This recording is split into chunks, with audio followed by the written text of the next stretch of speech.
Welcome to another edition of the Flood Watch podcast. Hi, I'm Congressman Mike Flood, here to bring you the latest updates from Capitol Hill, key issues shaping the debate in Washington, and news that matters most to Nebraska and the nation. Thanks for tuning in.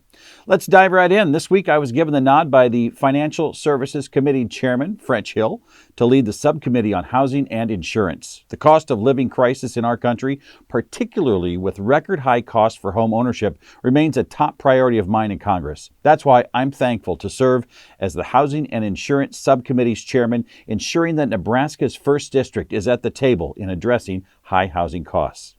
Earlier, Congress returned to Washington after the Christmas recess on January 3rd.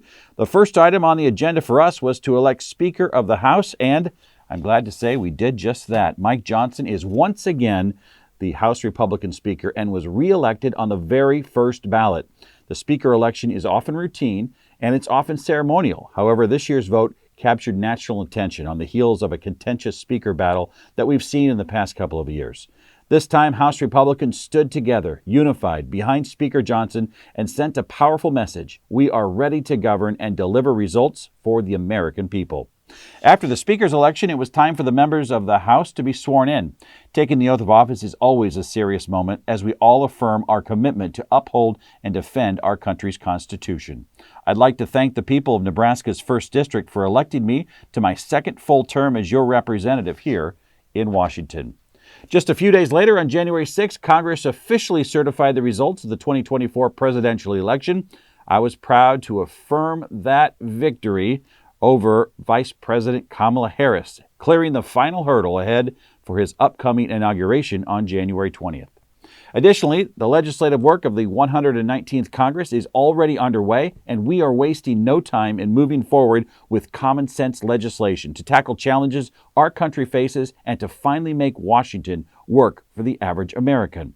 The first bill to pass this session was the Laken-Riley Act. This bill gives law enforcement and prosecutors the tools they need to hold individuals accountable for theft crimes, including armed robbery, committed by illegal aliens. As we all know, the open border policies of the last 4 years have turned every state, including Nebraska, into a border state.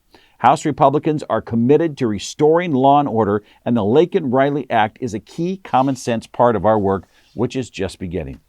Looking ahead, Congress is now gearing up for budget reconciliation. That's a critical process that allows us to advance meaningful policy changes through the budget. While reconciliation is a powerful tool, it does come with some limitations. For instance, all proposals must be tied to spending, and any changes to Social Security are off limits. As Vice Chair of the Republican Main Street Caucus, which is the second largest organization among House Republicans, I'm happy to play a leading role in these discussions.